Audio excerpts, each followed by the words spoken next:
Salut les affamés de Culture G, ici Neurosynthèse. On a tous déjà vécu ça, non? Le prix d'un produit en ligne qui se met à danser sous nos yeux, qui change d'une minute à l'autre? Eh bien ce n'est pas de la magie, c'est une guerre invisible menée par des algorithmes. Aujourd'hui, on plonge au cœur de la tarification dynamique et vous allez voir comment une simple vente de billets de concert a failli déclencher une crise de confiance majeure dans toute notre économie numérique. Oui, cette instabilité, c'est devenu la norme. Billets d'avion, chambres d'hôtel, places de concert, les prix n'arrêtent pas de fluctuer, nous laissons souvent avec un sentiment d'impuissance. Mais il faut bien comprendre que derrière l'écran, rien, absolument rien n'est laissé au hasard. C'est une mécanique parfaitement huilée qui est à l'œuvre. Alors, analysons cette fameuse mécanique. La tarification dynamique, ce n'est pas un bug, c'est une stratégie. Une stratégie délibérée et extrêmement puissante, surtout dans des secteurs comme le voyage ou la billetterie. Le principe, des algorithmes ajustent les prix en direct pour coller au moindre soubresaut du marché. Imaginez une sorte de main invisible, mais une main purement algorithmique.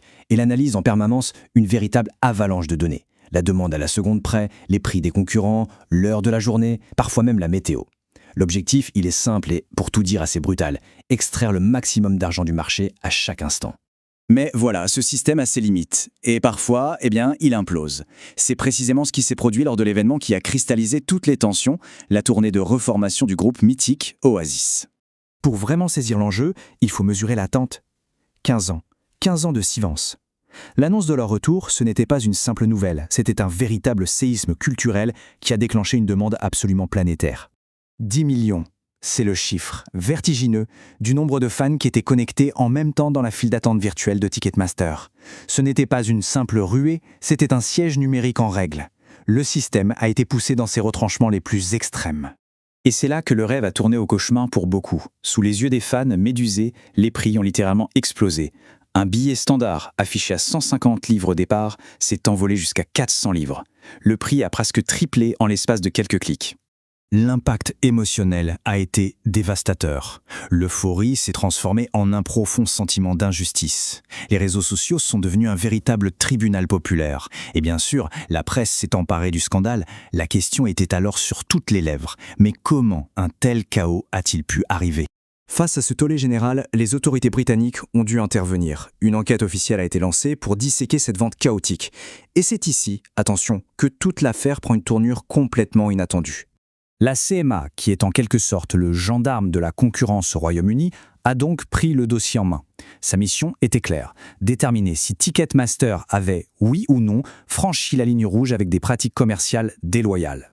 Et là, coup de théâtre, le verdict tombe et laisse tout le monde sans voix. La conclusion officielle de la CMA est sans appel. Il n'y a jamais eu de tarification dynamique. Alors, si ce n'est pas l'algorithme le coupable, qu'est-ce qui a bien pu provoquer cette flambée des prix ? Voici la clé de l'énigme, et la distinction est fondamentale. Il ne s'agissait pas de tarification dynamique, mais de tarification par palier. Qu'est-ce que ça veut dire concrètement ? Ticketmaster a mis en vente un premier stock de billets à un prix X. Une fois ce stock épuisé en quelques secondes, un deuxième stock à un prix Y beaucoup plus élevé a été automatiquement débloqué. Le prix n'a pas fluctué, il a sauté brutalement d'un palier fixe à un autre. L'enquête a donc révélé le vrai coupable. Et ce n'était pas la technologie, mais au contraire un manque flagrant de communication. Le problème, ce n'était pas la machine, mais le silence des hommes. Les conclusions de la CMA sont chirurgicales. Le principal reproche, c'est que les fans n'ont jamais été informés de l'existence de ces fameux paliers de prix. Pire encore, des billets labellisés platine étaient vendus bien plus cher sans offrir le moindre avantage tangible, ce qui a créé une confusion totale. Le véritable crime, ce n'était pas le prix en soi, mais l'opacité. Heureusement, ce scandale a eu des conséquences positives. Sans reconnaître officiellement sa faute, Ticketmaster s'est engagé à une transparence radicale. Désormais, l'entreprise devra annoncer les paliers de prix 24 heures à l'avance, informer les gens en temps réel et supprimer ces étiquettes trompeuses. C'est une vraie victoire pour le consommateur. Maintenant, prenons un peu de hauteur. Parce que l'affaire Oasis, ce n'est que la partie visible de l'iceberg. Elle nous révèle l'influence grandissante et souvent invisible des algorithmes sur l'ensemble de notre économie. Il faut être juste, cette technologie n'est pas fondamentalement mauvaise. Bien utilisée, elle peut être un outil formidable. Elle permet par exemple de réduire le gaspillage alimentaire en baissant le prix des produits qui arrivent à péremption ou d'optimiser notre consommation d'énergie avec des tarifs plus bas en heures creuses. Et c'est là qu'est tout le paradoxe. Le même outil peut soit optimiser nos ressources, soit créer des marchés complètement opaques. Le risque majeur, c'est ce qu'on appelle la collusion algorithmique. C'est quand les systèmes de différentes entreprises s'alignent entre eux discrètement pour maintenir des prix élevés, sans qu'un seul humain n'ait eu besoin de passer un coup de fil.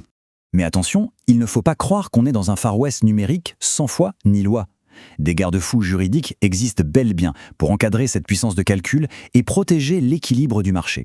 Au sein de l'Union européenne, on est protégé par 2 piliers juridiques.